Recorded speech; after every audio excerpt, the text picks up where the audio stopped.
Jason 2.0. Well, actually, this is Jason 1.0. You just never met him. Jason 2.0 was the fab bastard. I used to run marathons. I'm a 6-degree black belt in Taekwondo. You know, I was like a workout maniac. And then for 20 years, I just Now you're ate back like at it. a couple of pints of ice cream extra a year and added 2 pounds a year for 20 years. Isn't it like pernicious how it happens? It sneaks right up on you, doesn't it? Oh boy, does it. Oh boy, does it. And now I'm reversing it. And it's been freaking fantastic. This Week in Startups is brought to you by Embroker's Startup Insurance Program helps startups secure the most important types of insurance at a lower cost and with less hassle. Save up to 20% off of traditional insurance today at embroker.com/twist. While you're there, get an extra 10% off using offer code TWIST, lemon.io. Need to speed up your product development without draining your budget? Hire vetted engineers from Europe at lemon.io. Go to lemon.io/twist to get 15% off for the first 4 weeks. And LinkSquares. Life for in-house legal just got a whole lot easier. From contract creation to execution and more, LinkSquares is the go-to for all your legal needs. Learn more at linksquares.com/twist. All right, everybody, welcome to This Week in Startups. My guest today is Tom Hale. He's the CEO of Oura. And interestingly, as you probably heard there in our cold open, I have been getting in shape. I had an Oura for a while, then I lost it. But I'm going to be getting on a new one because I'm getting healthy here and I'm tracking my rest. I'm tracking my sleep. But Tom was brought in to Oura in March of 2022. We had the original founder on this pod. Of course, it's This Week in Startups. Of course, we had the founder of Oura on. But they brought Tom in because, hey, listen, I need to scale this business. And hardware is so hard. But you do have a movement around the world of quantified self. People realize that if they take their health into their own hands, the outcome's going to be better than just relying on the reactive healthcare system we have here in America. So welcome to the program, Tom. Oh, thank you, Jason. Appreciate it. Good to be here. Great to have you. Thanks for taking the time. I know you're super busy. So listen, you've been in the industry for a while. You were Chief Product Officer at Linden Labs. Yeah, back in the day. Makers of Second Life. Metaverse 1.0. You were at HomeAway. That's the people who did VRBO. I think that was an Austin-based company, was it? Correct. Yeah, I remember those cats. They're doing great. You're on the board of Cars.com, and you worked at Adobe, SVP, so as a senior vice president in a bunch of different roles. Yep. So tell me, why did you take the job at Oura? Everybody knows Oura. This is This Week in Startups. They know it's the ring you wear, tracks your sleep, temperature, a bunch of stuff. And we'll get into all that. But why did you take the job? Because listen, you heard in my preamble there, hardware is hard, man. Consumer hardware is particularly hard. A lot of competition. Consumers are finicky, high churn rates. It's just hard in general. So why'd you take the job? Yeah, it's funny. It's a personal story, really. The fall of 21, we'd sold a company I was working at, and it was in the process of being unsold. Over the course of that fall. This was Momentive, otherwise known as SurveyMonkey. We sold it to Zendesk. And a variety of factors conspired to have it becoming unsold over the course of that fall. And I was losing brutal. sleep. I'm good friends with Xander Lurie. Yeah, it was brutal. And in fact, I had lunch with Xander Lurie yesterday. Yeah. Big Ring fan. So, we were, it was a very stressful time, and I had some family stuff going on. And honestly, for the first time in my life, I'm a championship sleeper. First in my life, I'm losing sleep. Yeah. So typical, resilient, grit-filled, kind of person. I'm going to figure out what to do about it. So I start researching, and I come across this thing called the Oura Ring. Think, I should really check into this and look into it. Get the product, and I fell in love with the product. And partially because it's a beautiful product, it's well made, it works, it delivers on the promises, great high quality data. Invisible in your life, very different from the other wearables I've tried them all. And I was so convinced. I did something kind of uncharacteristic, which is I kind of pushed myself into it. And it turns out they were doing a search at the time and doing a search because honestly, the company had been a little bit of a success and maybe a victim of its own success. It was growing so quickly having to, ship hundreds of thousands of rings, deal with people all over the planet, customer support, scaling, sales, marketing, the whole thing. That they really needed someone to kind of come in and put their arms around it. So I came in, and they said, you know what, we're not looking for someone like you. You don't fit the profile. Software guy, subscriptions, big data, machine learning. Your background. We want somebody for like consumer products from Nike, something like that. Wait a second. The thing you described, though, somebody. It sounded like, having a data science background is pretty good if you're going to run Oura. So that was the argument I made. And I just said, hey, listen, I think you guys are making a huge mistake. And over the course of the search, I think I kind of convinced them and stepped in. So it is, you're right. I think you nailed it. It's a scaling opportunity here. And it's also a business model transition. I think we shifted over into subscriptions. That's something I've been working on more or less my entire career. I mean, back in the day when I worked at Adobe and before that, a company called Macromedia, it was about shipping boxes of software. I mean, we ship CD-ROMs with, software on it. And we switched over to subscriptions relatively early. Of course, Adobe's famous for that. And they were kind of following in the footsteps of Macromedia after they acquired the company. And quite frankly, I felt like this is a really interesting model because you might say hardware is hard, but hardware plus software is a really differentiated proposition and a much, much better business model. Yeah. And Adobe might be one of the greatest examples of people doubting the subscription model. Adobe was famous for giving you that creative suite. It was hundreds of dollars. They printed money. Every 2 years, new version comes out. You get the new CD-ROMs. That was the DNA of the company. It's a big check to buy the Adobe Creative Suite, but it's worth it if you're in the creative arts. You're a designer, developer, front-end developer, whatever. But they went to $20 a month or $30 a month. And now that business has skyrocketed. Mm-hmm. Yeah, skyrocketed in value. Yeah, subscriptions are powerful. And so I think applying subscription hardware. Beyond the fact that, you get paid money every month and you start the next month off plus or minus wherever you were last month. But why are subscriptions otherwise valuable in terms of the operation of a company and the development of a product in your mind? Well, it starts with the customer value. Right, because the whole point of software is you're constantly releasing it, and even in these days of mobile client apps and cloud apps, all that stuff, you're constantly iterating the product, and you're able to release it over time, and you're able to add value to it. And so, in some sense, you're matching the monetization of that product with the delivery of value. Whereas old model is, hey, we're going to sell you the software, maybe we'll charge you a maintenance fee.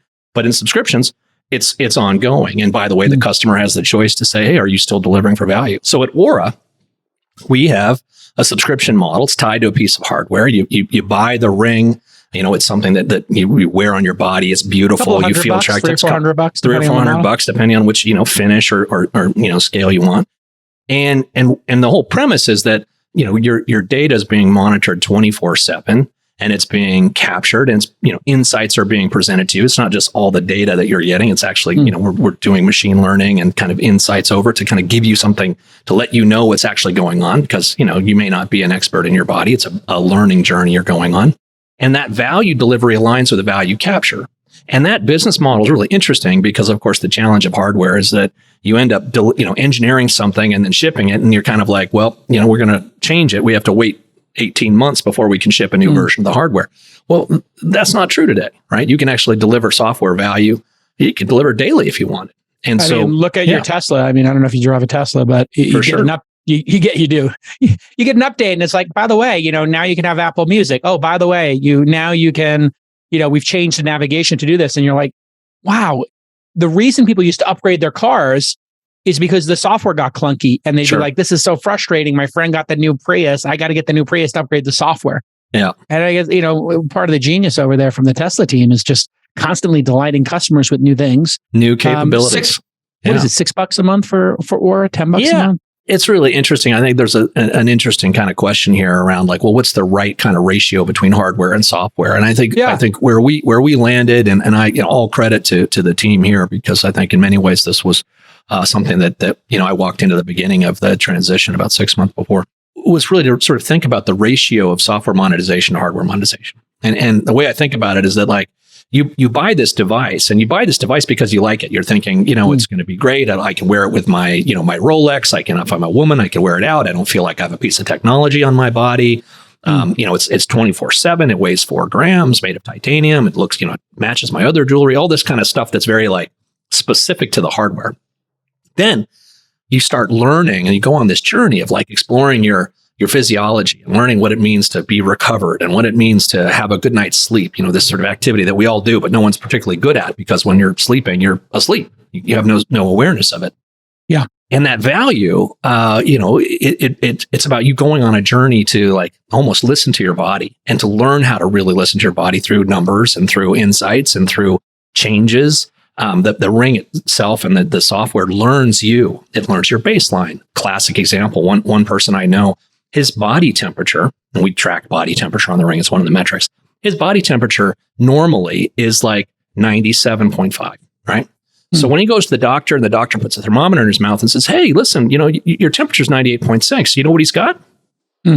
A fever, right? Because his baseline is 97.5.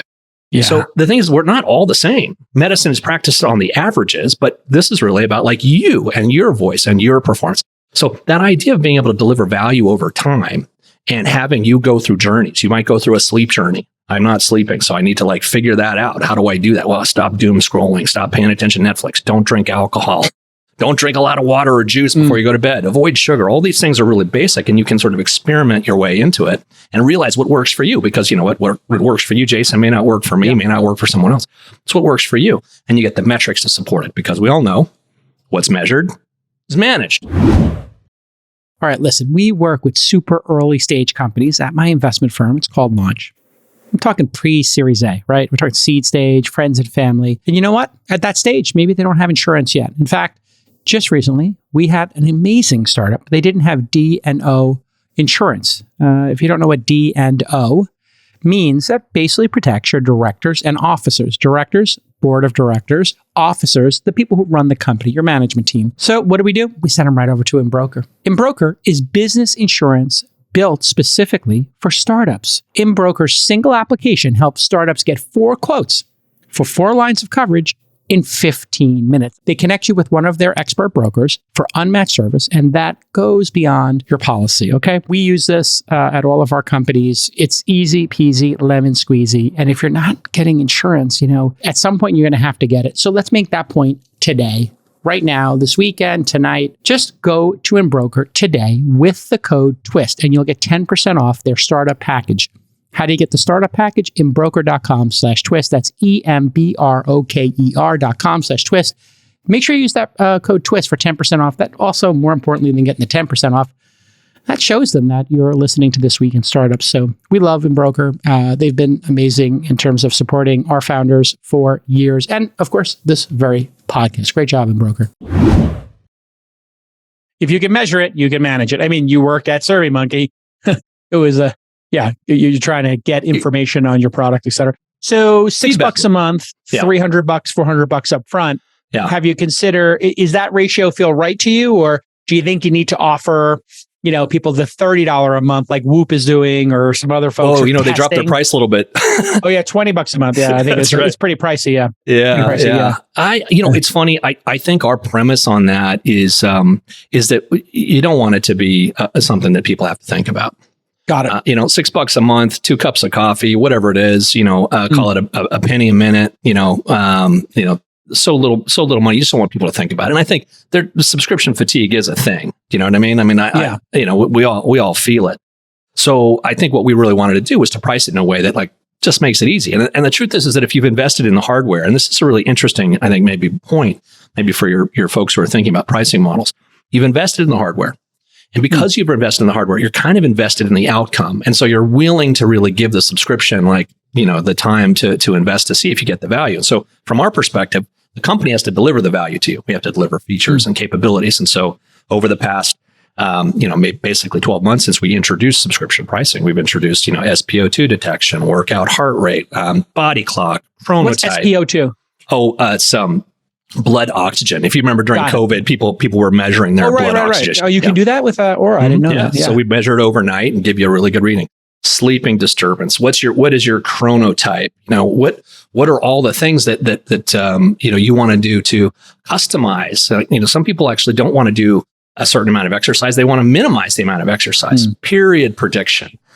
Connection with natural cycles, which is an FDA cleared FDA approved contraception for women. Using your temperature to let you know where in your cycle you should and should not be having sex. New reports hub, sleeping score modifications, polyphasic sleep. Have you ever heard of polyphasic sleep? I haven't heard of this. No, we're down the rabbit hole now. Now that you're going down all into health, think about this. So polyphasic sleep is people who sleep multiple times over the course of a night. Like they might go to sleep early and then they wake up in the middle and then they go back to sleep. Yeah, it's basically like a nap. That might be me. Yeah, like famous Thomas Edison was famously polyphasic sleep, and there's so debates I get to you can drop science on that. Yeah, great. So we track that now because that's sort of a case where not most sleep trackers don't even know about polyphasic sleep, and we're really conscious of it. So we give you that data visibility. So that kind of constant delivery of value and new capabilities being delivered in the product, in addition to the data and the insights that you're getting, because your health doesn't stay the same, right? Your health changes. You lost, what did you lose? 40 pounds? Yeah. Your metrics are changing as a result of that. And so being able to kind of have the system learn the new, whatever you want to call it, Jason 1.0 or Jason 3.0. Back to Jason 1.0. Yeah. 2.0 was fat Jason. Now I'm Jason 3.0. Yeah. Jason 3.0. You want to get that those differences showing up in your metrics. And the thing is, of course, that the system needs to relearn you because you're a different you. And that value delivery aligned with subscription, I think that's the key. It's very different than, say, your typical kind of piece of hardware that most people have an expectation. They buy a wearable and that's kind of what it is. And then, 6 months later, they've thrown it in their drawer because they've gotten all the value out of it. And we're continuing to add value. We are I think it's shocking to me. The retention on this product is off the charts. Right? Really? Interesting. Off the charts. We have at 12 months, 88% of the people are still in the app checking for data. We have people who have been wearing this product for 7 years. Wow. They've gone through three generations of value. I think women in particular who are tracking their cycle, tracking their health, thinking about how their body is changing, not just on their cycle where hormones are dropping, in a pretty predictable way over 30 days, but in their life from, the onset of menopause to the childbearing years to perimenopause to menopause. We'll probably see LTVs measured in decades. That's a really different product. Is a major part of that the fact that the temperature and is temperature a super important vector? Because I don't think I get my body temperature from my Apple Watch, do I?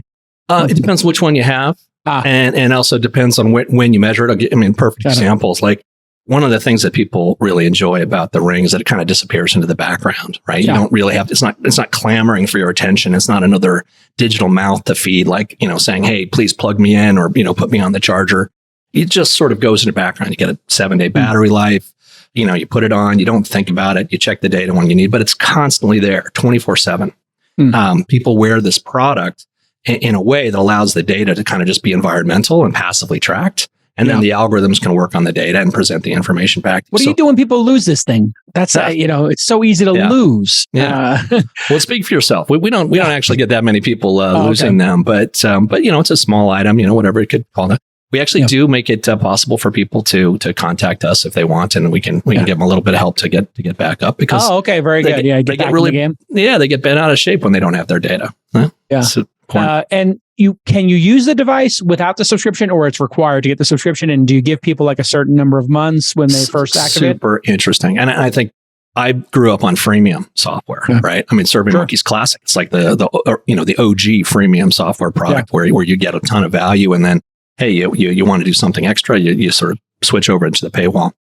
This product is different. And it's different because it's not a freemium product, and that's because it's a hardware product.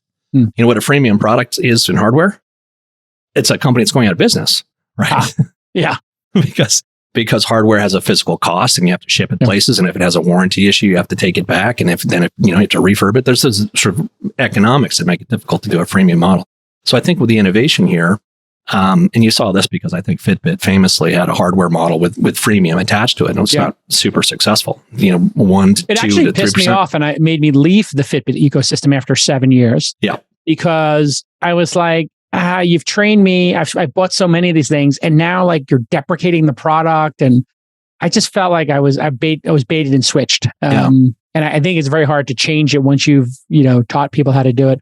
Also, their hardware kept breaking. And that was the biggest problem I had was it wasn't a very, I was replacing it so often that I had like ongoing streams of them. Like every year it would break. And I'm like, I'm buying the top ones. I bought this for all my family. Like, why does this keep breaking? The build quality was terrible. Well, it's funny. I mean, you talk about losing your Oura ring, you'll probably find it at some point, and like, it'll still be functional.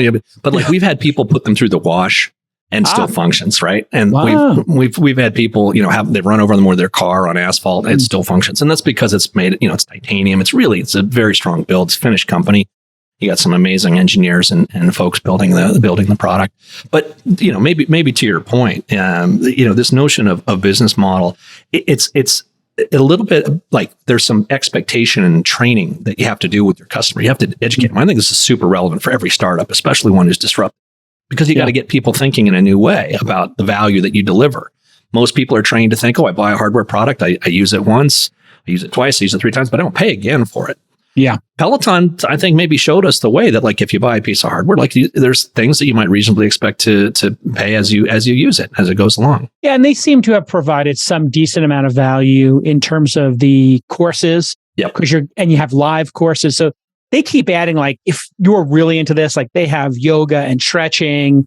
I have the tread. I just reactivated the tread. The only problem I have with that product is the dark patterns. I don't know if you're aware of dark patterns, sure. But like, you try to you sign up for the Wall Street Journal or the New York Times. It's the easiest subscription you ever did. Yeah. Like they'll subscribe you instantly. You try to unsubscribe. You're on the phone and wait times, and then they try to convince you not to. And now it's gotten so bad. This is what Lena Khan is she's cracking down on. Yeah, at the FTC. She's. I think it's a good place for her to focus her energy instead of trying to stop things that are minor acquisitions, because it really does cause consumer harm. And I was telling the Peloton team, like, why can't I open the app up and pause it? If I'm away for the summer and I'm not going to use it for 3 months, why do I got to give you $128 or $26? Why can't I just pause it? And they're like, you can call us and pause it. I'm like, really? That's what you want me to do? You literally made the most sophisticated treadmill and bike in the history of bikes. And then Tonal was the same thing. And Tonal doesn't have a pause feature. So I'm putting both of you on blast, Tonal and Peloton right now. Get your acts together. Dark patterns make me not want to use your products. I mean, it's just so gnarly. Ugh. Yeah, that's why I hate Equinox, and I would never go to Equinox again, because you got to win the customer. You got to deliver the value. That's what it comes down to. And quite frankly, I think you got to also match the value delivered with the value captured. Right? I mean, $6 a month. Honestly, I have a hard time with anybody who complains about that. You said that's 2 coffees, by the way. I don't know where you're buying coffee these days, but. Cheap date. If you're in the Bay Area, about $7-8 is when they present you with the tip after you bought a $4.50 or $5.50. $20 a blue bottle. $1, $2, or $3 for a tip on a $4 coffee. I'm like, I'm a generous guy, but it's a little crazy right now. Do you know what's funny? I don't even drink coffee anymore. That's one of the things that, like, you think about what are the products that have really changed your behavior in your life. Like, I mean, you can count them on the fingers of one hand. And I'll tell you something. I used to be, and this goes back to kind of the personal story about Oura. So I used to be somebody who drank coffee probably twice a day, maybe 2 to 3 times a day, always. And then in the evening to fall asleep, I drink a glass of wine or have a beer or something to kind of take the edge off and drop me to sleep. Turns out that's terrible for your health, right? Alcohol is a poison, basically. And the way your brain metabolizes alcohol is basically poisoning your cells. Coffee is a stimulant that also works by basically, it's not just about creating alertness. Caffeine does create alertness, but it also, it upsets the way your body wants to sleep. It slows that process down. So I was in that state. I've been sleep deprived for really 25 years.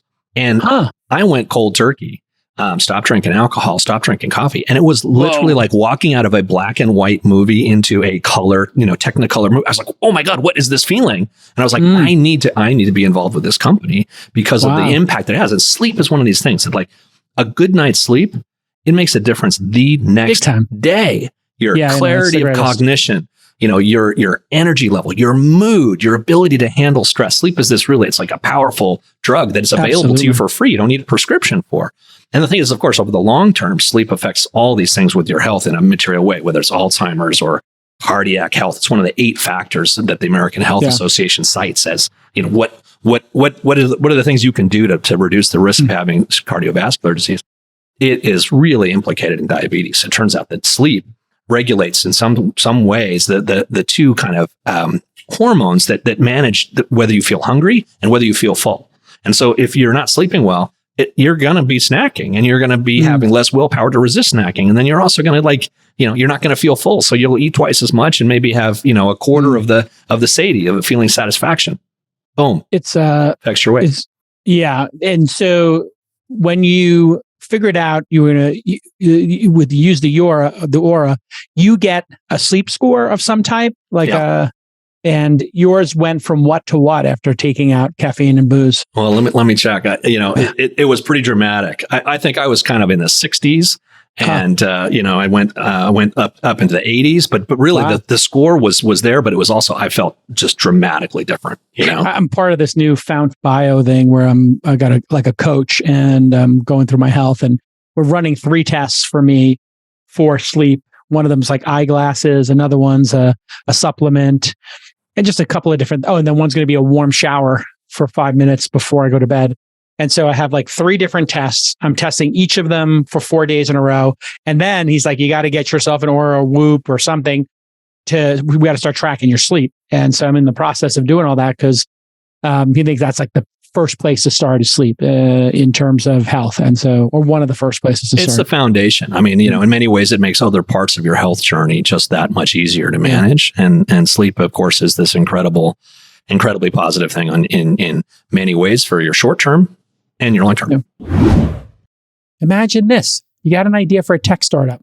You're going to change the world. I know it. But you got a problem. You don't have any engineers. Engineers, hard to come by. They're very busy. They got jobs backed up. Well, you need to find great engineers. You need to find them quickly. And you need to reduce your burn rate, right? Because you can't be spending like a drunken sailor. You have a limited amount of resources as a startup. Now imagine, there was a partner out there waiting to help you who had 1,000 on-demand developers, and they were vetted, experienced, results-oriented, and passionate about helping your startup grow. And what if they charge competitive rates, reasonable rates? Does this sound too good to be true? Well, you need to head to lemon.io right now. Startups choose lemon.io because they only offer handpicked developers with 3 or more years of experience with strong portfolios. And if anything goes wrong, lemon.io will replace your developer as soon as possible. A bunch of launch founders have worked with lemon.io. They've had great experiences. So here's the call to action. Super easy. To learn more, go to lemon.io/twist to find your perfect developer or tech team in 48 hours or less.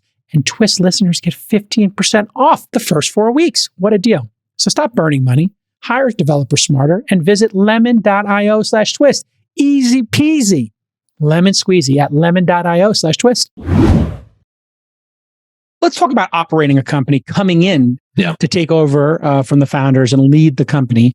When you come in, I've heard this, there's a great line in a book I'm listening to right now on Audible about you don't want to cannonball into the pool. You want to just slowly walk into the pool when you're the new leader. Sure. So what approach did you take? Did you cannonball into the pool and give a big speech day one, or did you slowly walk into the pool and I think this is true. And by the way, I've been an entrepreneur and investor and been in small companies of my own and also in small teams inside of bigger companies. And so one of the things you got to recognize is that if you come in, you got to learn the topography of the organization, right? You got to know who knows what's up and who knows what's down. And you got to, in this case, company's really a Finnish company. You described Harpreet as the founder. Yeah. He wasn't the founder. The company was founded in Finland. And in fact, one of the dynamics was this sort of US and Finland dynamic in the company. And, one of the first things that I said I was going to do was, within a week of starting, I was going to go to Finland. I was going to go to the fount of this product and said, and be like, hey, listen, you guys invented this thing. Let's talk about that. So entering very carefully. I think the irony of the whole thing is that about 3 days after I started, I got COVID. Hadn't had COVID the whole time. Wow. Yeah, I got COVID from somebody in the office. I was so glad to join the company, kissing babies and shaking hands. Got COVID. And I was like, I need to go to Finland. And my colleague was like, you're not going to Finland. You got COVID. We're not letting you fly. So I didn't go. But yeah, you're right. You don't cannonball in. You pay attention. You listen. You see what plans are going. You start to look around. It was an interesting time too, right? It was, the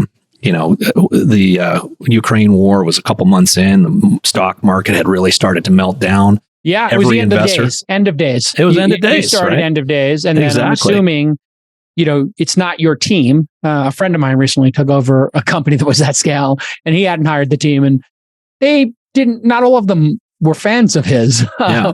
In your case, you might have come in a little more neutral, a less polarizing.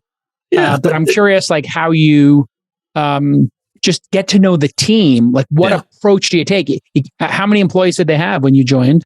480, something like that. So you're not doing one-on-ones with 480 people. That's just not enough hours in the day. So what is the approach? Do you do like skip meetings where you skip over the manager and meet with their team? How do you? You got it. I mean, I think you pay attention. You go to meetings. Keep your mouth shut. You use your ears. You look for patterns. A lot of what I think people do at operating at scales, they're looking for patterns. They're making assessments. I started adding people to the team. One of the first hires I made was a chief people officer, right? Because that person's job full time is to make connections and understand the landscape of the team. Second thing I did was look at the intellectual property, base and understand how what the longevity of the intellectual property was. And then the third thing I did was I started to really understand where the innovation was coming from. And it turned out that Finland was really the fount of the innovation. Most of the sales and marketing is in the US. Most of the R&D is in Finland. So making sure that we were connected there and that those people, understood that as innovators, they're the value creators in the company. Let's make sure that they're appreciated. So we started doing something. And I think this is important for anybody, startup or scale operator. You start to think about the company culture, right? What is the culture?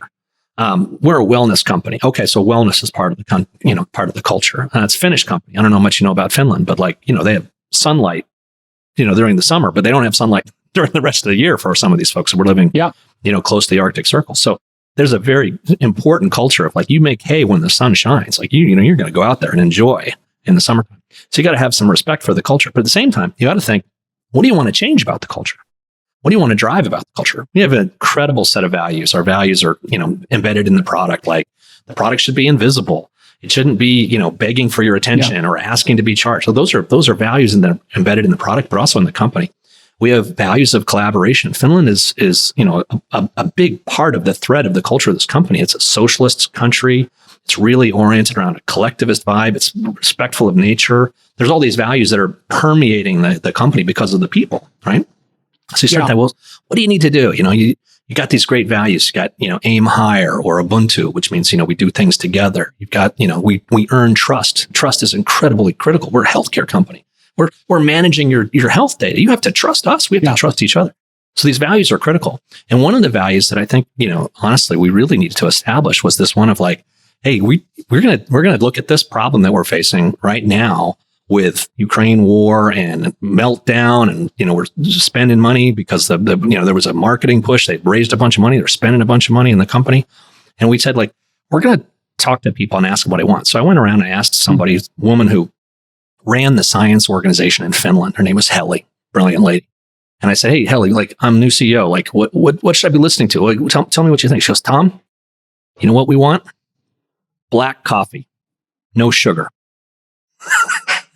And so we created a ceremony, and this is maybe the advice for your listeners and founders. We created a ceremony called the Black Coffee Meeting.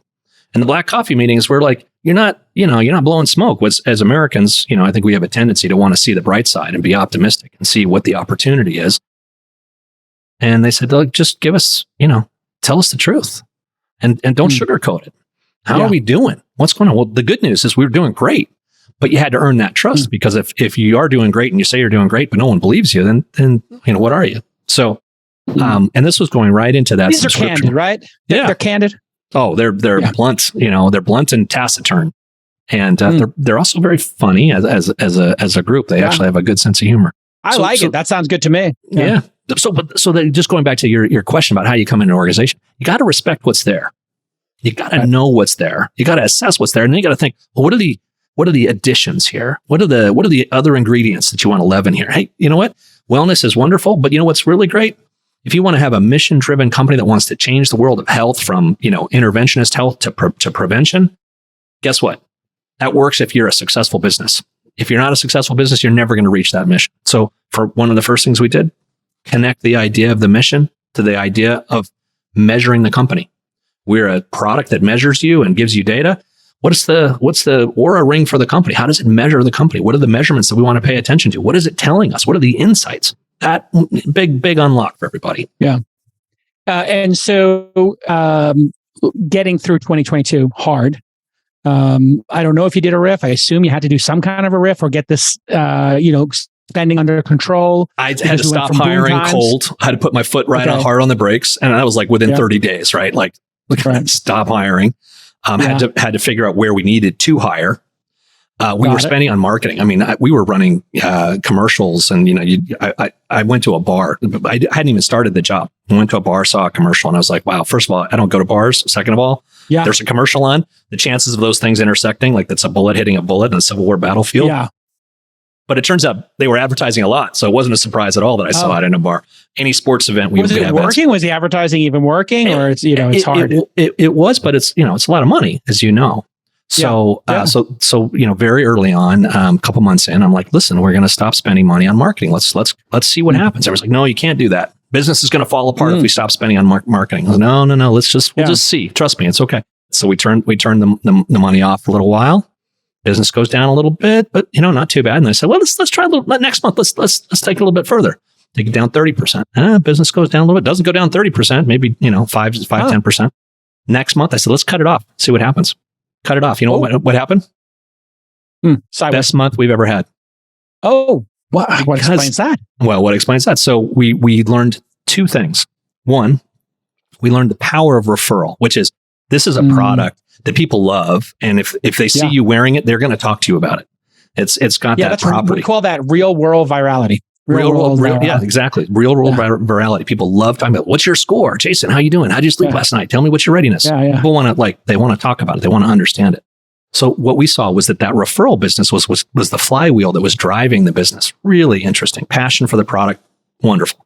Second thing we learned, and we introduced a capability in the product, which was an integration with an FDA cleared digital contraceptive. Basically uses your temperature. If you're a person who menstruates or a woman, your temperature fluctuates over the course of your cycle, and it tells you what phase you are in your cycle. When you're dropping an egg and you're fertile, like your temperature drops. It's very clear. And we worked with this company, Natural Cycles. And in the past, in Natural Cycles, you had to take your temperature with a thermometer, right? And you had to do it right as you woke up, because you may not know this, but your temperature changes over the course of the night. It lowers as you get to sleep, and then as you wake up, it rises. And so if you take your temperature after you've gotten up and walked around, you might get an elevated temperature, which, by the way, might tell you that you won't get pregnant, but you will, because you took your temperature too late. So Oura captures your temperature overnight. It relays this to the Natural Cycles app. The Natural Cycles app algorithm looks at it and says, hey, you know what? You're not going to get pregnant, so feel free to procreate as you wish, or you have a real risk, so don't do it. This is a red day. This is not a day for you to have sex. And quite frankly, what turns out, young women who don't want hormonal contraception, who don't, are trying to listen to their bodies, are trying to understand that they love this product, and it solves a big pain point for them. So those two things, referral and an integration, drove our business to make the best month ever. And we're like, amazing. That's an insight. There's your learning. Yeah. Life for your in-house legal team can be so hard, chasing down signatures, poring over contracts, toggling between all the different tools, the back and forth with the sales team. It's brutal. And legal stuff, oh my God, bane of my existence, right? There's just so much. It's a deluge, but it doesn't need to be that way. All you have to do is use LinkSquares. It's the first AI-powered end-to-end contract management solution. What does it do? It gives your legal and your revenue teams the tools they need to help sales close deals faster while delivering a seamless experience for your customers. So you can create, review, approve, and execute your contracts easily in one place, while prioritizing tasks and integrating with the tools your team already knows and loves. LinkSquares is where all your legal needs come full circle. Start streamlining your contract management process today and make life for those in-house legal people so much easier with just a few clicks. Learn more at linksquares.com/twist. That's linksquares.com/twist to start streamlining your contract management process today. And if you're not doing your contracts right, it's going to cause all kinds of downstream problems. Do it right. linksquares.com/twist. And then when you start turning the marketing back on, it's like, you're running tests and you can be more thoughtful about it. You know what you're looking for. That's right. Yeah. And it's one of the problems with the ZIRP environment, the zero interest rate phenomenon, is, you can get in running a business a little bit sloppy, and you can not be as thoughtful and strategic. And, organizations want to grow. So you got 6 people in marketing. How many people do they get next quarter? They want 8, in PR or support, it might be the same thing. You don't get rewarded. And this is where you coming in as an operator is so important. I think, especially taking over from founders, I've seen operators understand that you got to reward people for being more efficient. Mm-hmm. So whoever got a promotion for going to their boss and saying, you know what, we're 12 people. I think we can be like 9. And these 3 things we can automate. And these 4 things we can deprecate. And I think we'll be great. And 9 is the right number. Like whoever comes to their boss and says that, you have to be an operator who comes in with fresh eyes to do that. That's correct. And quite frankly, I think, as you point out, the zero interest rate environment really it's a moral hazard. Say more. Well, no, I think you already framed it, which is that, in a world where there's no costs because you have unlimited capital, there's no differentiation between a good idea and a mediocre idea and a great idea. Mm-hmm. And if you constrain a problem, you're going to end up saying, well, I'm going to try and pick the very best idea. You might not be right all the time, but you're going to get it right more often because you're going to spend more energy to do it. And if you create an environment that says, you know what, that's a good idea, but we're only interested in great ideas, you're going to get more great ideas. That's the key. See, I think you nailed it. I may have set the table, but you nailed it. There's a really big difference between good and great. And man, during this ZIRP environment, as an investor, an angel investor and seed investor, man, the number of okay ideas I saw getting good valuations or great valuations, or just being allowed to exist in the world and get continued funding without product market fit was just confounding to me. And then what that does is it kind of dilutes the talent pool. So you got like some, and it's not meant to hurt anybody's feelings, but, somebody who would be a great 10th person, on the Warriors is now a starter, right? And they're the lead, of the A team. They're really kind of not meant to do that. And so they're going to fail. Of course they're going to fail. And now as these companies start to shut down, you start seeing that person who was really great at marketing or really great running the customer support team. They had been the CEO of their own company. Now they're back to going to a strong team and being the CTO, whatever, head of customer support. And, that makes the world run better. But man, it's been weird to watch the change. And you and I have been through this how many times? I've been through it twice now. I feel like 2008 and 2001 are burned into my brain. I have pattern recognition from that. So I definitely feel like this is my third. Yeah. It's funny. You heard it here first. Okay. There's this notion, I think maybe Elon Musk is the progenitor of it, which is, and so maybe it's the Musk hypothesis. Let's call it that. Sure. The Musk hypothesis is that like the square root of the number of employees in the company is doing 20% or 80% of the work. Right. This idea that like the balance of work is not evenly distributed across an employee population. Right. He cuts, I don't know how many people out of X. See, right? By the public reports, I'm not there anymore. I kind of hung out for the first month. People kind of overestimated what my role was. I was just hanging out, and helping on the margins. But I think it's 85%, 85%. Yeah. And it's arguably the product is now moving faster. So we're in month 9 of the transition. He took over on Halloween. I remember Halloween weekend, and I think he's released more features in this year than maybe they released in the last 2 or 3 with 15% as many people.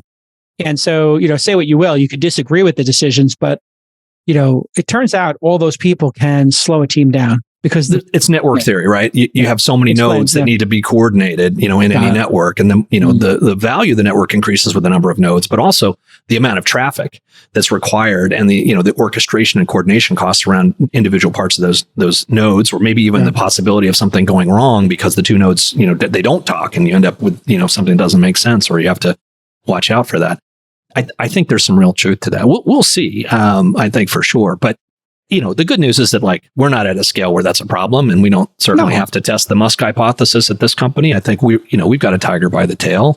Business is going great, and the product is great. I mean, we should be talking more about the product and how awesome it is, but people know it, Yeah. I mean, it's established itself. It's pretty interesting how it established itself.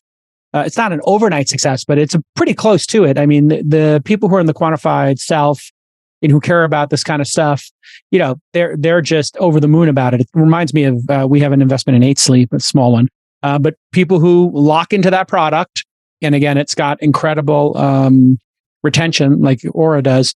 If you get that product market fit, then, the wind is at your back. When you got there, how strong would you say product market fit is on a scale of like 1 to an iPhone or 1 to a Tesla, being the greatest product market fit you could get in product land? Maybe the iPhone is the greatest product market fit. I think for sleep, right?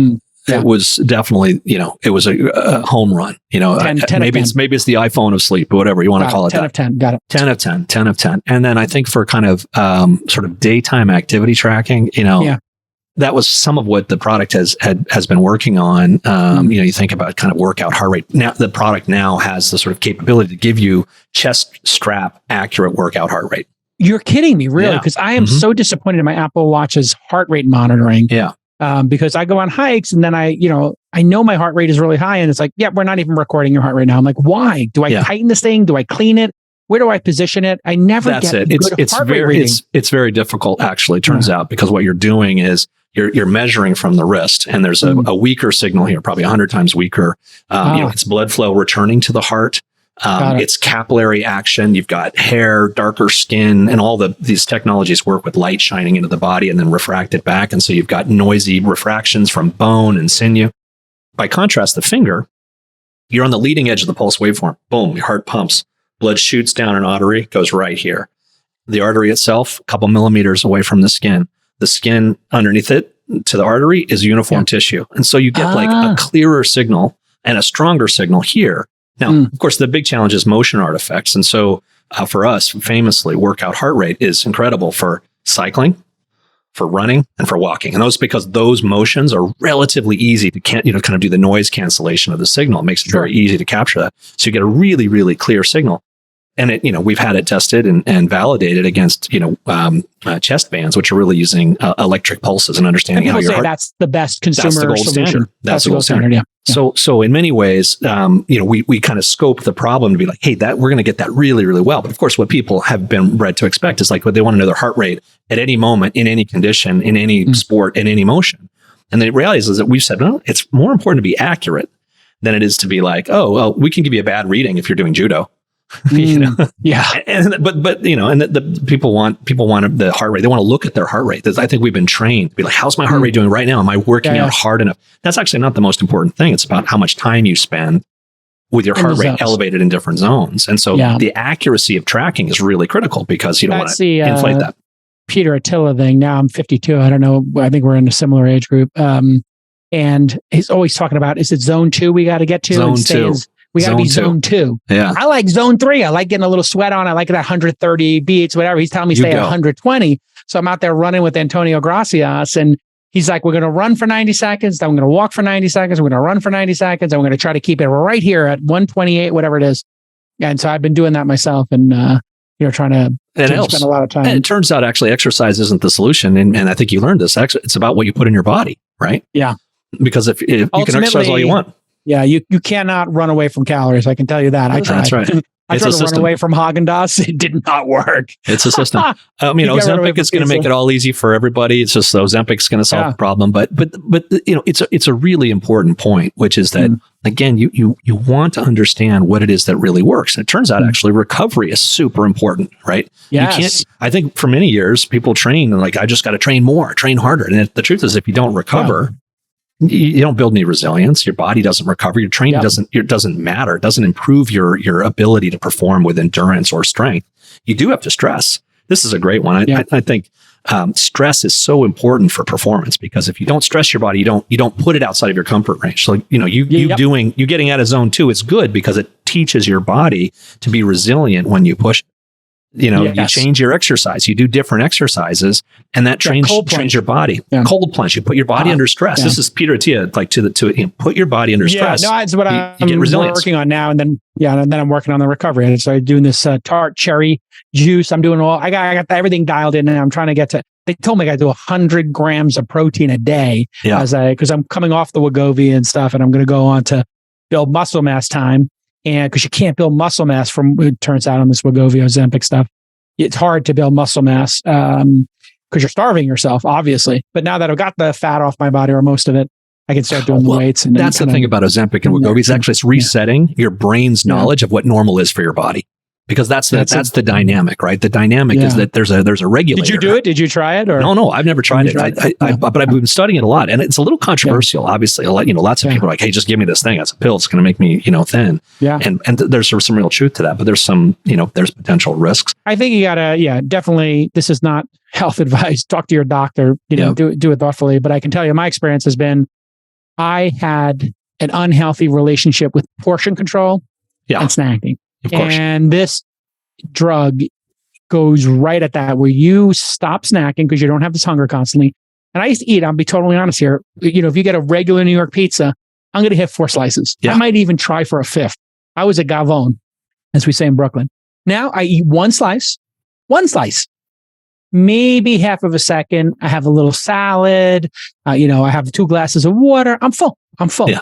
You try to eat. This happened to me 2 or 3 times. You try to eat that second slice or third slice, God forbid, of pizza when you're on Ozempic or Wegovy or any of these things, you will run to the bathroom and you will vomit. I didn't mean to be graphic. It happened to me 3 times in 2 years of doing this on and off. Then when I came off of the stuff, they said, "Hey, there's these studies. Oh, you're going to bounce right back." I didn't bounce right back. I had like 3 pounds, but I carried the behavioral change with me, which is I don't need to eat 4 slices or 5 slices of pizza. What am I doing? That's lunacy. Just eat a slice, have a glass of water. Maybe if you want 1 or 2 more bites, that's enough. It's enough. Change my relationship with it. So now as you go back into like growth mode, this company, there's a lot of talk about late stage companies. Mm-hmm. We're out of the ZIRP. Yep. You guys benefited from fundraising in ZIRP. You had a pretty healthy evaluation there. I think you raised $100 million or more at an $800 million. You're kind of in that unicorn category.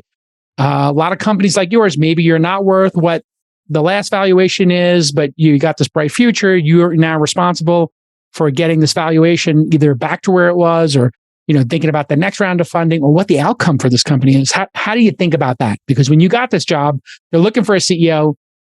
There's got to be 1 or 2 outcomes here. It goes public, or it gets bought by somebody. I don't think about that. Do you know what I mean? I just don't. Because I think you start making the wrong decisions if that's what you're thinking about. Now, of course, it's hard not to have it in your mind, but the point is that you got to build a product and a business. You build a product, that's great. People want it. They'll pay for it. You're going to have a business. You build a business, you got to grow it. You're going to take it international. You got to find new channels of distribution. We just entered Best Buy this year. You got to find, new markets. We're in Japan. You got to think about what your next product is, not just the next version, but like, are you going into other, adjacencies? What are your opportunities? You got to think about the big market. Turns out the big market here is the healthcare market. $4 trillion of spend in the United States, 10, 20 trillion around the globe.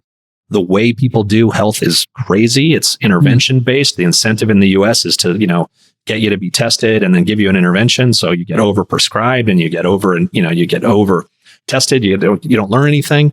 And the thing is that there's all this change that's happening in the industry where people are learning about themselves. If the 2000 to 2010 you were learning from WebMD about things that only doctors knew about, well, that's all been democratized. And in 2010 to 2020, you're learning about all the ways that you can intervene. Whether it is you get into zone 2 or eating. And now I think there's this like, well, what is my body? What's my personal data telling me? And I think that's where we are today, where you now have everything you need to know to really direct your life. And I'm just looking at you right now. You're an example of this, right? You're making really conscious and intentional choices. That change, coupled with the idea that healthcare should be personalized and consumerized, Andreessen Horowitz put together this great article. It sort of described that the biggest company in the next 20 years is going to be something that's a combination of a healthcare company and a consumer company. It's got the appeal and engagement and understanding of consumer mindsets, and it's got the knowledge and science and understanding of how to drive healthy outcomes. And you put those together, and it ends up being something that the Tesla or Apple of healthcare. Amazon's taking a swing at that right now. They're backing away. Well, yeah, they bought One Medical, I guess, and then they backed away. But somebody, I always thought Apple should buy Peloton and just be done with it, or Apple should buy Oura, be done with it, and start doing, incorporating this. Obviously, they're trying with the watch a bit, but it's it's not one thing. Progress. Do you know what I mean? It's about transforming an industry and changing that. And I don't think Apple maybe becomes an insurance company or a provider, or maybe it becomes something else. Maybe somebody else becomes it. But the point is that again, going back to your point, like, if I'm thinking about the next stride, no, I'm thinking about where are we taking this? Like, what are we trying to do here? And that's much more, first of all, far more inspirational, far 100%. More motivational. And by the way, far more interesting, because you're thinking about, like, what does it mean that I have 7 years of someone's data of literally every heartbeat? It's invaluable. So does that mean you're thinking about other products or other services? You think about with this data? The size of that data set. By the way, it's not our data; it's our members' data. That's your data. It's your data. But what can we find out for you? Yeah. What can we add value for you? Can we give you an insight? It's funny. I was in Finland talking to the science team, and they said, we took data, we've been looking at it, and you should be okay. And you should be okay. That's reassuring. You should be okay. That's the Finnish sense of humor for you right there. But I mean, why wouldn't you make a scale? Like Fitbit eventually came out with the scale. I still use my Fitbit scale. Scale's been solved. I know, but you don't have that data in your repository. But you do, because that data makes its way into Apple Health. The sort of. But does it make its way back to you? Can you get that? We subscribe to. We write and subscribe to Apple Health. We do this with Google Health Kit. Like the ecosystem of data is there. And by the way, that's kind of like table steps. Yeah, it can come back. I didn't realize that. We integrate with CGM. So did you do a CGM? No, what is CGM? A continuous glucose monitor. You put it on your skin. Yes. So that data now, like that, Oura data makes its way, so you can start to see, what happens as you wake up. It turns out when you wake up, cortisol spikes. Cortisol, of course. So do you pull that data into Oura and combine it for me yet, or is that on the roadmap? So we just announced a partnership with 3 CGM vendors where we're publishing sleep data into them, and then NutriSense levels. Exactly. There's a Finnish company called Veri. There's Super Sapiens, which is very investors in NutriSense. Yeah. They're great. So, I think this world of like all the data, the data is valuable, but it's not as valuable as the insights and the information that come out of that data, because, by the way, that's personalized. And in order to be personalized, you have to not just have the data, you have to have the context. What's happening for you, Jason, right now? Yeah. Losing weight, exercising. Some of those things we can know, some of those things we can't know. Are you stressed? Are you not stressed? And so bringing the context and the data together with the power of unlimited computing, basically, right? Infinite compute and infinite storage. What are the insights that can be derived both at a population level and at a personal level for you? And then what does that mean for you? Now, what does that mean? I think that's pure science, because no one's had a continuous data set, right? Yeah. For 75 years, medicine was practiced on let me take your temperature once every 2 years, and I'll tell you what it is. It's the range. And then doctors don't know how to even interface with this. And I just did, have you done a Prenovo scan yet? We just hired a guy named Doug Sweeney, and he was the CMO at Prenovo and Nest before that. So, I mean, now I got my Prenovo done. I just did the blood test, that test if you have cancer. I forgot the name of it, but there's a blood test you can take now. Yep. And it's not perfect. They said in 10 years it's going to be incredible, but now it's just sort of on or off. You take the test, it tells you if there's cancer in your body, then you got to go investigate. Sure. I did that. I just did all my blood work. I did my blood work twice. But none of this is coming together yet. My sleep data. But it will. You can see where it's going, right? Because if you look at all the things who's going to do it though? Because Google Health and Apple Health are doing nothing for me. It takes time, as you know. That doesn't happen overnight. Healthcare in particular, because of all the regulatory concerns, all those things. But innovation is taking root. And the thing is that data and computing are two of the real ingredients. It's like data is the new oil, right? Yes. We know that. But you know what? Lakes of data. But it's not the same. Like, some data is not clean. Of right? course, yeah. And it needs to be refined. And some data is higher quality than other, and more meaningful. Some data is not very meaningful. About heart rate, sleep, it's variable. What's meaningful, right? Like for I think in our category and heart rate variability, it's a really important signal. Like it's a really important, it moves around a lot. It tells you a lot about the nature of stress. Are you recovered? But it's not the only signal. There's respiration, there's heart rate, there's, resting heart rate, there's daytime heart rate, there's responses, there's context. There's temperature valuation, there's sleep staging. All these things need to come together and they need to be made meaningful, not just in the, in the abstract or in the generalized case, but in the specific case, in the personalized case. And it's not happening fast enough. I'll be totally honest. Well, it's not, you guys all got to get together and have a summit of all your CEOs. I want all the glucose people. I want Oura. I want everybody to Peloton. You got to have a summit.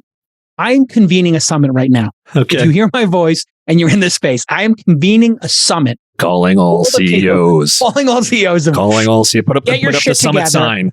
I want a Manhattan project of getting this stuff before it's too late for me. I'm 52, dude. You're not young. You're not a spring chicken either. You be the Oppenheimer. I'll be the General Grove. I am life. I am life. I want everybody to have a longer life. And we're waiting. The pace is not fast enough. You guys are all doing great in silos. Yep. By the way, like I don't think anybody would disagree, but the reality is there are some things that you can really affect, and there are some things that you can not affect. And the truth is, the basic behaviors that are going to make you healthier, you are doing them. You are not eating crap. You are exercising. You are getting good sleep. That's like 60% of the problem right there. Yeah. Now, okay, maybe you have something that like is a time bomb inside your body. I can't help you with that, and no wearable or no piece of software on the planet is going to help you. Out of your control. Right? Out of your control. And by the way, aging. You can affect it. You can affect it, but that's behavior. You see what this guy's doing. What's the guy's name? Who's Brian Johnson? Brian Johnson's losing his mind out there. I got Brian Johnson back on the program. Yeah. He was on the program when he was out of shape. He's going to make that into a product. I can see he's already kind of naming a blueprint. I don't know if he's productized it yet, but I think it's going to be a product. People are very angry at him. I'm happy there's a lunatic out there doing this. I told them, no one's angry at him. No, people are annoyed. No, you watch the Twitter. I'm sorry, the X. You watch the post on X when he posts up. People are like, "This guy's a lunatic. This is unnecessary. It's narcissism." You know what? He's patient zero. Let him do it. Sure. Everybody, let him cook. Yeah, because he's going to the same position I have with Tim Ferriss. Let him cook. Let them figure it out. Revolutions happen two ways. They happen short, violent, bloody. The French Revolution, right? Yep. Or they play out over decades and you're like, the transformation happens. You're like, wait, what just happened? Like the world has changed. And I think this is probably cannabis more the legalization, latter. Accepting gay marriage, all this stuff. More the latter, right? More the latter. It took 30 years and all of a sudden it was like, yeah, of course, gay marriage, weed, it's all good. In the United States, I remember when we were growing up, it was like, gay people are getting married or you're smoking weed, like put those people in jail. Now it's like, let's smoke weed while we get married. What your folks need to know? I wrote this down because I wanted to make sure it was out there. This is such an important lesson. PR, and this is what we're talking about, right? Because you're saying, it's not happening fast enough. It's like, well, it is happening, but like not everybody knows, and it's not happening equally in the same places, and it's happening at different paces and stuff like that. But as a founder, as a scaling operator, as a company operator, PR is so critical because PR is the leading edge of that change. PR is the education. It's creating awareness, sometimes of the product and the features and the benefits and all that stuff, but mostly the problem, right? People need to see that what you're doing to deliver value is a problem for them, or otherwise they don't care. Yes. Right? And so PR, I think, is one of these most incredible ways, which is like, what's your story? Brian Johnson, you know what? He's telling a story about how he's going to try and reverse aging. That's a compelling story. People writing all about it. Wow. Heck of a story. Yeah. And you're telling, hey, we can help you with sleep. Hey, we can help you with your cycle. I mean, we can help you with longevity, understand your body more. This is like, it's a good story. And I think the press isn't the same as when you and I were coming up in the industry, but you have this wonderful new thing, social media and podcasts, and you get the influencers and you have a long form 1 hour conversation like we just had. I mean, this is like, I think the height of it because, you're good on a podcast. This is what I tell all my founders as I invest in them, like, just do a podcast every quarter, do your own podcast, start a podcast with your friends, go direct to the people who use your product and cut out the press because the press is cynical, biased. They're busy. They're underfunded. They got a whole swath of issues. But if you have a 1 hour conversation, a 2 hour conversation, that may only appeal to 5% of people. It's the 5% of people who wear Oura rings. It's the ones that matter, the ones who are listening to you, right? They want to hear from you. I think that's right. Go back to, just going back to like company culture, right? Which is like, we have, and I told you about black coffee, right? Yeah. We have another one, which is that we start all our important meetings. We start with a member story, right? And it's the story of someone whose life has been affected by Oura. I love that. So that gives you the purpose. Gives you the purpose. It gives you the connection. And it's like somebody who's like, you know what, my dad, like he wasn't feeling well and he checked his Oura and something seemed really off and he called his doctor and the doctor's like, thank God you called me because you would have been dead if you hadn't. And, somebody else discovers Swan disease. Somebody else finds out that they're pregnant because when you get pregnant, your temperature changes really dramatically. They're like, what's going on? I was like, oh, you're pregnant. Like that's one of the most joyous events of a human life. And there it is captured in this piece of software. It's prosaic on the one hand, but it's miraculous on the other. People are connected to that. And you know what they do? Going back to your Musk hypothesis, right? Yeah. That's what gets people to give their energy and their time and their brain and their good works and passion and power. That's what startups are about. People, they believe they can change the world. Yeah. It's hard. You got to be delusional, man. Because once you realize how hard it is to push that rock up the hill every day, you better be delusional. 100%. And you better have purpose and a mission because it's so hard. Listen, I am so glad that you took the job over there. I'm so glad the product's out there. It's helping so many people. Are you hiring now? You got any positions you need to fill? Yeah, we're hiring. All right. Yeah. Aura, I think you go to Oura.com or Aura Careers. Yeah. Aura Ring is the domain. Yeah. Okay. Yeah. So just do a search for Aura Careers and apply. And then everybody go, listen, if you're trying to take care of your health, tight is right. Go buy an Aura. Treat yourself. You deserve it, everybody. You deserve it. And it's actually a very good experience when I did it because I got one for free and I had bought one. I gave the other one away that I got for free that somebody gave me in a gift bag. But they send you, or you send people a bunch of plastic rings so you can try it on. Got to get the right size. You get the right size. So they send you these dummy rings. You put it on, you can just toss them or you can give it to the next person, pay for it. Then they send you the actual ring. So you don't have to worry about ordering the wrong size. Is that still the case today? You can go to Best Buy and we have sizing there at Best Buy. Turns out that's one of the things that we learned. We did this partnership with Gucci. Whoa, Gucci. I don't know if you knew about that, but we did a partnership with Gucci and they produced a ring, was the Gucci ring, was super hot, limited supplies. We sold out in 5 weeks. But one of the things that we learned was that people wanted to go to a store because one, they wanted to look at it. And two, they wanted to see how it fit and how it fit in with their life. And it's a tactile product. Like, you wear it on your body 24/7, you want to feel it. So we sort of realized that having a strategy that brought us into retail where people could both see the product and touch the product to be educated about the product was really critical. So Best Buy is the first of our big retail partners there. And that's a really interesting evolution. Many people thought, retail's dead, right? It's not dead. It's not dead. People like to shop, turns out. Especially experiential stuff, which you are. Very you should do a pop-up during Christmas, like in a major city. We do test that. That kind of visibility is really practical. So we learned that, and I think again, this is how you build a company. So you make a test and you learn what works, and you put wood behind those investments. So the other thing that we learned was that like people really care about how it looks. Like this is not just a piece of technology, right? It's an experience. It's aesthetics. It's design. And how does it fit? How does it look? How does it make you feel? Yeah. How does it make you feel? It's a piece of jewelry. Amazing. Yeah. No, I mean, that is definitely what the Apple Watch realized. There was some woman there who was really, I forgot where she was from, but when she took over the retail store, she really got into like the bands and stuff like that. And so I know you got like just a crazy amount of beautiful designs. So listen, everybody go try one, buy one. Great product. I'm actually literally getting a new one this week. So everybody, go try Oura. And if you're looking for a great place to work with a sense of purpose and a mission, go work at Oura. All right, listen, congratulations on taking over the job. Appreciate it, Tom, and good luck with hey, listen, coming in and running this company now. It's not an easy thing to do. You took over at a hard time, but it looks like the storm clouds in our industry. I don't know how you feel, but I feel like we're through the eye of the storm. Yeah. I saw it today. This podcast was sold out for like 10 plus years, ever since I started advertising on it, frankly.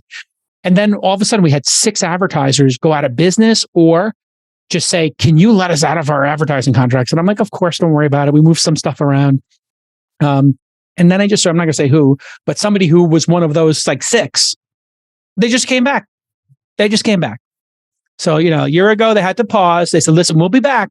Just, things are a little rough right now. Like when you came in and you turned off marketing. And then all of a sudden they're back. And I'm like, I think people are starting to feel a little more confident, right? And marketing is one of those things that people turn off if they're, having financial problems or whatever. And then all of a sudden I see hiring coming back on for certain companies that weren't hiring. And then I'm seeing like the marketing trickle back. Those are all good green shoots, right? More than green shoots. Yeah. Much more than green shoots. When you got a product market fit, that's a nice thing, It's like strong product market fit. We'll Crazy customers.